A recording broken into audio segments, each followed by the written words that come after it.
বেশ কিছুদিন যাবৎ অভিযোগ পাচ্ছি শাহজাদপুর উপজেলার লুকালি গ্রামের আশরাফুল খন্দকার নামের একজন নামধারী কবিরাজ তিনি সহজ সরল মানুষদের কাছ থেকে হাজার হাজার টাকা নিয়ে প্রতারণা করছেন। চিকিৎসার নামে তিনি এই টাকাগুলো হাতিয়ে নিচ্ছেন, কিন্তু ভুক্তভোগীরা অভিযোগ করেছেন যে তারা কোনো ফল পায়নি।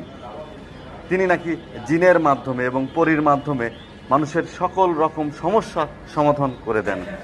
মেয়েদের মেয়েলি সমস্যা, গর্ভবতী না হলে সেই সমস্যার সমাধান করে দেন, প্রেম ভালোবাসা, মন ঘোরানো, আর্থিক অভাব অনটন সকল সমস্যায় তিনি সমাধান করে দেন।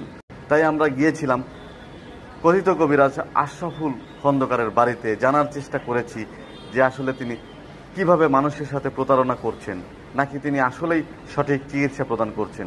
বিস্তারিত আপনারা দেখবেন প্রত্যাশা নিউজের পর্দায়। না না, ওটা আমার দ্বারা সম্ভব না। ওটা আমি জাদুটনা আমার পক্ষে সম্ভব না ভাই।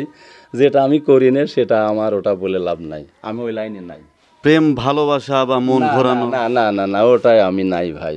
ওটা আমার দ্বারা সম্ভব না ভাই। সত্যিকার অর্থে আমি জানি না, ওরকম কিছু আমার নাই। আমার শুধু এই কিছু বাণিজ্যিক গাছগাছরা ছাড়া আমি যেটা করি না, আসলে আমি 5 ওয়াক্ত নামাজ পড়ি, কোরআন তেলাত করি, কিছু ওজিফাতুল আহাত করি, হাতে নিয়মতান্ত্রিক আমি কিছু আমল করি, কিন্তু আমি ওই সব আজব বাজব কোনো লাইনে আমি নাই। ওটা আমি যেটা করি না সেটা আমার দ্বারা সম্ভব না।